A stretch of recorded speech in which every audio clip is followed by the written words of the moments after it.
Okay, so welcome to this second video in the playlist on glutamate signaling. So in this video what we're going to do is we're going to study the AMPA receptors.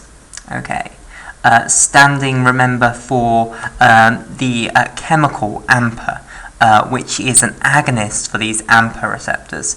And that AMPA chemical, if we just to remind you, was alpha amino 3-hydroxy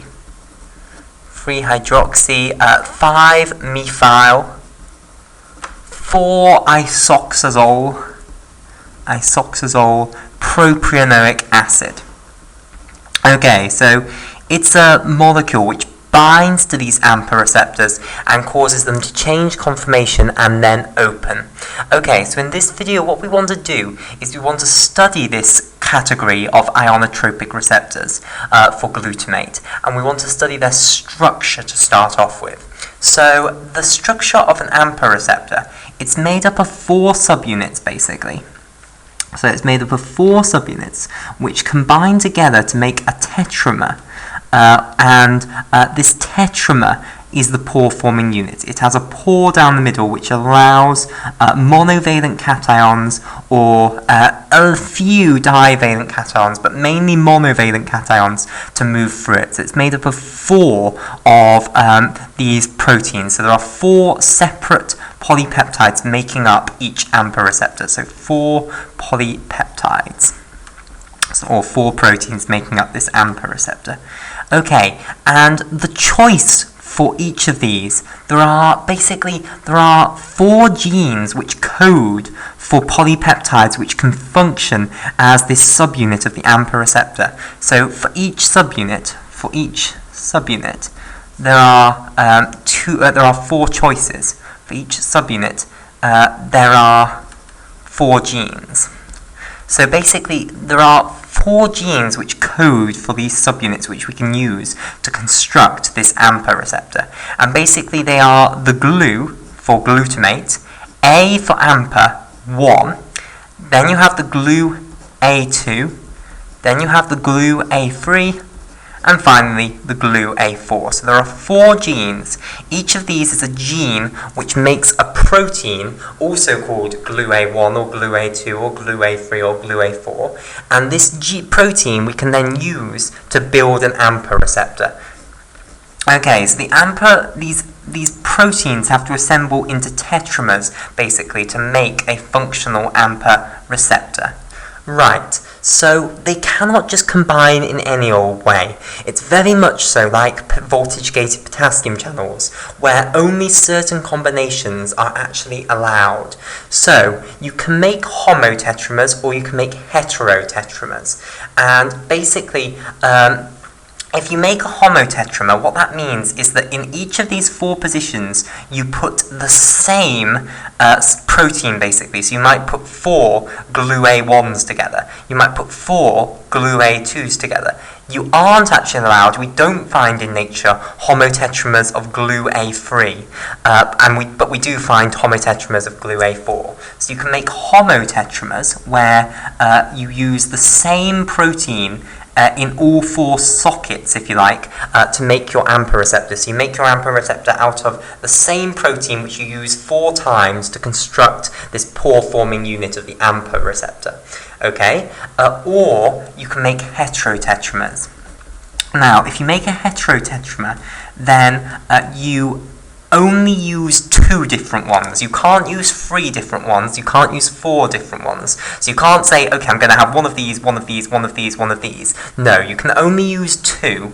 And basically the way you do it is that you place them diagonally opposite one another. So the 2 that are the same are put diagonally opposite each other. So let's say these 2 are going to be the same, and the other 2 are also going to be the same, basically. So that's how you position this. So you pick 2 of these genes which you're going to use to construct your AMPA receptor, and then you create the protein for that gene, and the way you assemble it is you put you take 2 of each one, and you put the 2 that are the same diagonally opposite each other. So you do not make something that looks like this. You do not put the two that are the same next to each other like so. Don't do it like that.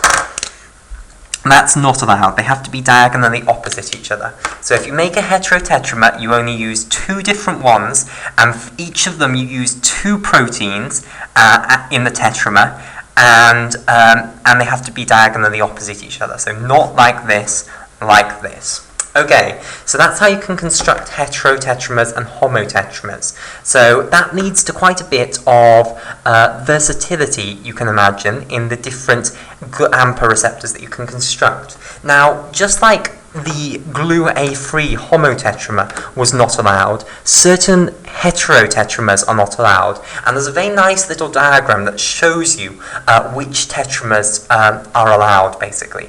So if you put GluA1 here, GluA2 up here, GluA3 down here, and GluA4 here, then this is a very helpful diagram.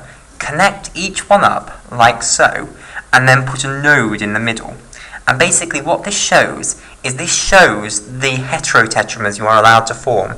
You're allowed to form a heterotetramer wherever there's a node. You're allowed to form a heterotetramer between GluA2 and GluA4. So one of these where, let's say, the green is GluA2. So this is a GluA2 as well. And the pink ones are GluA4. That heterotetramer is allowed. Okay? But the heterotetramer of GluA3 with GluA4 is not allowed because there isn't a line connecting those two. So everything can form a heterotetramer with GluA2, but they can't form heterotetramers amongst themselves, basically. And you can also extend this diagram so that it also shows you which homotetramers are allowed. So by putting lines like this and nodes like this, this also shows you which homotetramers are allowed. So this shows you that the GluA1 homotetramer is allowed. You can form an AMPA receptor just with GluA1.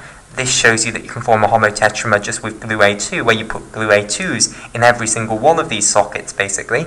And again, you can do the same thing with GluA4. But GluA3, I have not put a line in the node for GluA3. So you can't form a homotetramer for GluA3. So if that diagram helps you remember that information, then bravo. Right. So now what we want to look at is the more in-detailed structure. We want to look at what is the actual structure of each one of these subunits. So if I take the gene GluA1 and I make the protein from it, what does that protein actually look like? I've drawn it just here as a cylinder, but what does that actually look like? What's its membrane spanning topology?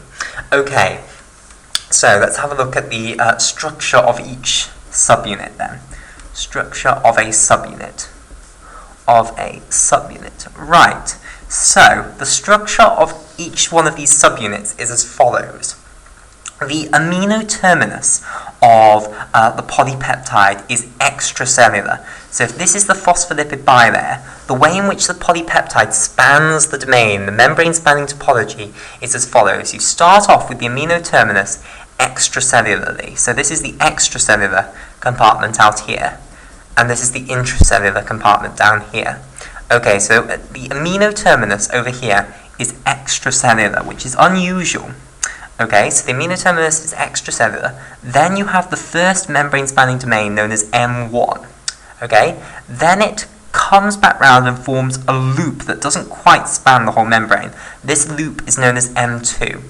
Then what happens is that it forms another membrane spanning domain which does cross, that's called M3, and finally it turns back over and forms its final membrane spanning domain, which is M4.